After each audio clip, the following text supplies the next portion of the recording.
Morning everybody, it's Monday today. I'm going to share with you my favourite book of all time, Giraffes Can't Dance by Giles Andre and Guy Parker Rees. Giraffes Can't Dance.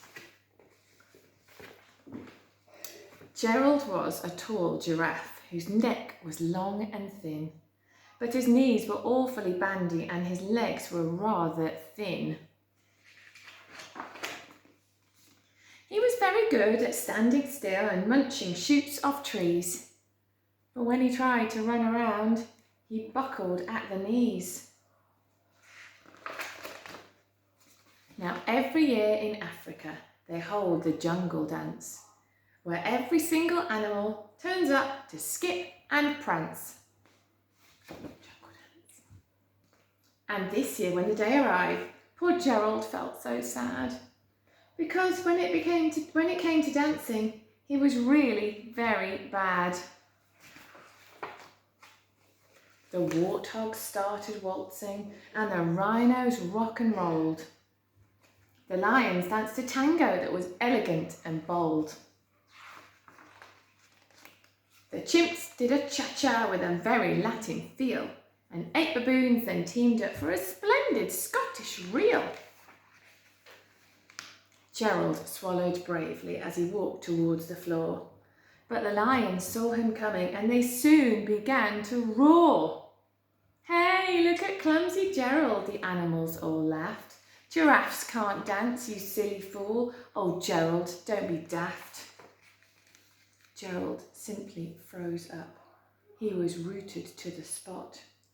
"They're right," he thought. "I'm useless. Oh, I feel like such a clot." So he crept off from the dance floor and he started walking home. He'd never felt so sad before, so sad and so alone. Then he found a little clearing and he looked up at the sky. "The moon can be so beautiful," he whispered with a sigh. "Excuse me," coughed a cricket who'd seen Gerald earlier on. "But sometimes when you're different, you just need a different song. Listen to the swaying grass and listen to the trees. To me, the sweetest music is those branches in the breeze." So imagine that lovely moon is playing just for you. Everything makes music if you really want it to. With that, the cricket smiled and picked up his violin. Then Gerald felt his body do the most amazing thing. His hooves had started shuffling, making circles on the ground. His neck was gently swaying and his tail was swishing round. He threw his arms out sideways and he swung them everywhere. Then he did a backward somersault and leapt up in the air. Gerald felt so wonderful. His mouth was open wide. "I am dancing, yes, I am dancing, I am dancing," Gerald cried. Then one by one, each animal who'd been there at the dance arrived while Gerald boogied on and watched him quite entranced.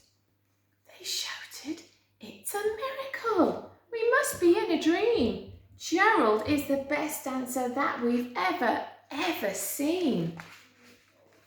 How is it you can dance like that, Gerald? Please tell us how."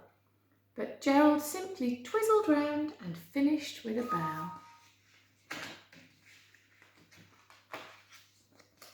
Then he raised his head and looked up at the moon and stars above. "We all can dance," he said, "when we find music that we love." See you later, everybody.